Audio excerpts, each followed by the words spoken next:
एक रोटी हम 2 दिन नहीं खा सकते, लेकिन एक ब्रेड 10-12 दिन तक खा सकते हैं। हाँ, और सोचो, इसलिए मैंने कहा था डबल रोटी से होता है कैंसर। उस पे सोचिए, एक ब्रेड को सरवाइव करने के लिए आप उस पे प्रिजर्वेटिव्स डालते हो। 2 तरीके के प्रिजर्वेटिव्स डालते हैं। पहला वो जो उस पे फंगस ना पड़ने दे, दूसरा वो जो उस ब्रेड को हार्ड ना होने दे। ये दोनों preservatives on a longer run आपको बोला जाता है कि ये प्रिजर्वेटिव्स 5 दिन के लिए आप ये डाल सकते हो, ताकि ये प्रिजर्वेटिव्स 5 दिन के लिए उस ब्रेड को चला सके। बट क्योंकि उसका प्रोडक्शन बॉम्बे में होना है और वो ब्रेड दिल्ली तक आनी है ट्रक पे चलती हुई, और फिर उसके बाद यहां पर बिकनी है, बाहर शेल्फ में धूप पे रखी हुई है, फिर उसके बाद ग्राहक आएगा लेकर जाएगा। एक ब्रेड है और वो 7 दिन चलाएगा अपने घर पे, तो उसकी एक्सपायरी डेट उन्होंने कर दी 12 दिन। स्प्रे ज्यादा, प्रिजर्वेटिव ज्यादा, कंजम्पशन ज्यादा, वही आपने इंजेस्ट करी, वही प्रिजर्वेटिव्स। इसलिए मैंने कहा था डबल रोटी से होता है कैंसर।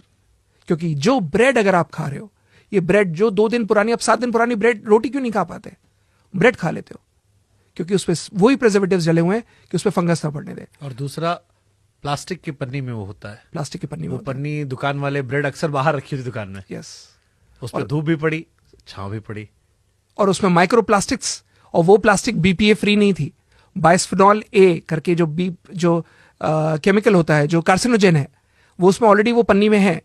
अब वो धूप पे रखी हुई है और वही धूप एब्जॉर्ब कर रही है, तो वो ब्रेड में नहीं आएगी, वो माइक्रोप्लास्टिक ब्रेड में नहीं आएगा। वही आप गर्म करके उस पर बड़े अच्छे से टोस्टर में करके और बटर लगा के खा रहे हो, एक्चुअली में वो ब्रेड का बाइट जो आप ले रहे हो, that is you are testing cancer. आप कैंसर का वो जहर ले रहे हो और आपकी इम्यूनिटी को और डैमेज कर रहे हो। आपने पेट भर लिया, लेकिन आपने अपनी इम्यून सिस्टम को खत्म कर दिया। आपने अपना मन भर लिया, लेकिन आपने कैंसर के लिए एक कदम अपना आगे बढ़ा लिया। आपने अपना ये डिसाइड कर लिया कि हाँ, मुझे ब्रेड बटर बहुत अच्छी लगती है, मैगी के साथ खाने में बहुत अच्छा लगता है, बट आपने एक दिन अपनी जिंदगी का कम कर लिया। बिकॉज जब कैंसर के लिए भूख मिटा ली, लेकिन आपको एहसास नहीं हुआ कि आप अपनी जिंदगी मिटाने की तरफ एक बड़ा कदम बढ़ा रहे हैं। यस।